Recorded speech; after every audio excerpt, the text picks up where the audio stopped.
Benar, rakyat Indonesia itu sudah berbahagia.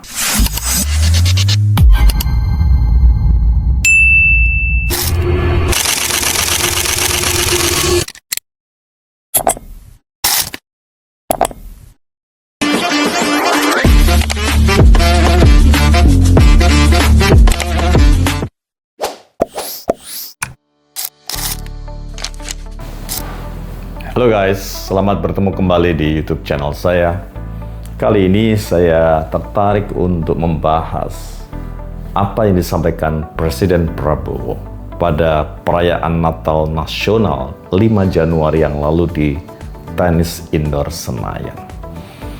Beliau mengatakan, saya terharu ada suatu lembaga yang melakukan survei secara global dan mereka mengukur tingkat kebahagiaan warga negaranya. Dan dari sekian negara, bahkan beliau menyebut ada 200 kalau nggak salah ya, Indonesia terpilih sebagai negara yang dengan tingkat kebahagiaan tertinggi. Wow, itu adalah sesuatu yang sangat membahagiakan juga buat kita ya. Tapi sebenarnya bagaimana sih? Apakah benar rakyat Indonesia itu sudah berbahagia? Di dalam TikTok konten saya sampaikan konten selama 60 detik. Dan komennya itu beragam guys, bermacam-macam. Ada yang itu hanya mimpi belaka.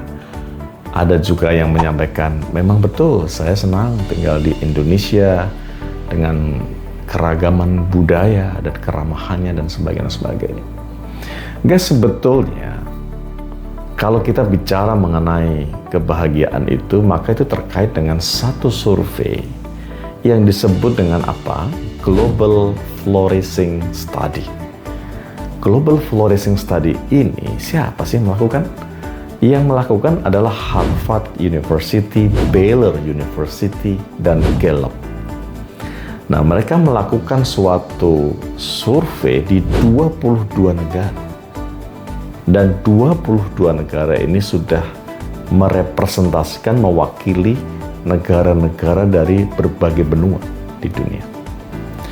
Dan lebih dari 200.000 responden yang ditanyai, diberikan kuesioner untuk diisi, sebahagia apa mereka tinggal di negara itu.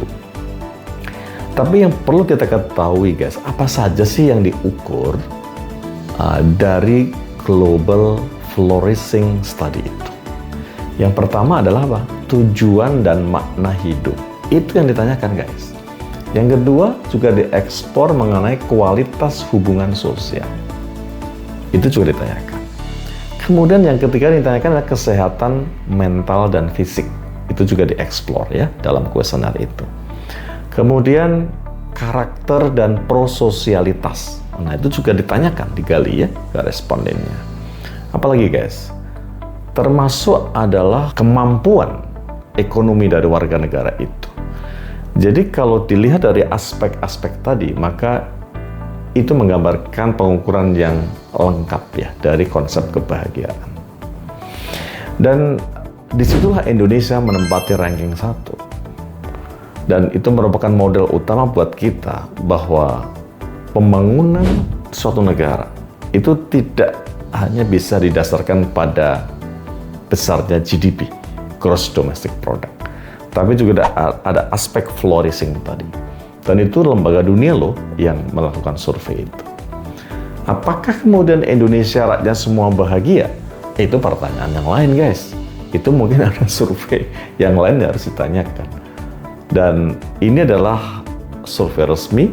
Memang secara komplit hasilnya belum dirilis secara komplit, tapi ini masih sebagai first wave konten ya yang sudah disampaikan ke publik. Nah, tetapi kalau Presiden Prabowo bilang bahagia, sebetulnya itu lebih dekat dengan ada survei yang lain juga yang disebut dengan Global Happiness Index. Siapa yang melakukan? Yang melakukan adalah Gallup dan juga salah satu organisasi di bawah naungan PBB dan di backup oleh 3 tokoh dari beberapa universitas ternama di sana. Dan dalam mengukur happiness itu, dia pakai Sandrill Ladder Questionnaire namanya. Jadi 0 sampai 10 ditanyakan sejauh mana Anda merasa bahagia tinggal di negara itu. Dan siapa juaranya? Ternyata dari 147 negara yang disurvei, guys, juaranya adalah negara-negara di Skandinavia. Misalnya, negara apa misalnya? Misalnya adalah Finlandia, kemudian Denmark, Islandia, Swedia. Nah, mereka juaranya. Dan kita memang sering mendengar ya, di Finlandia itu semua biaya pendidikan ditanggung negara, biaya kesehatan, asuransi juga ditanggung negara.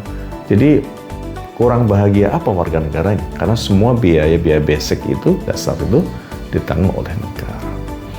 Guys, jadi itu sebetulnya uraian resmi dari apa yang disampaikan Pak Prabowo sebetulnya. Dan ya pasti Pak Prabowo sebagai seorang politician, dia selalu akan memanfaatkan angle itu ya untuk mempropagandakan sesuatu yang baik untuk rakyatnya. Tetapi apakah kenyataannya di Indonesia sudah bahagia semua dengan masih banyaknya pengangguran, banyak orang yang susah nyari kerja? Nah, itu adalah tantangan berikutnya, guys. Tetapi at least dengan predikat kita sebagai nomor 1 dalam Global Flourishing Study, itu modal utama kita untuk maju terus.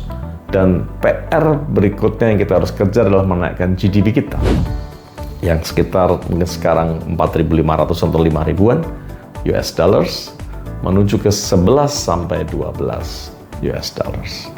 Dan itu PR buat kita semua, guys, dan sukses buat Indonesia, buat kita semua. Subscribe, like, comment, and share. Sukses buat kita semua. Salam kompeten.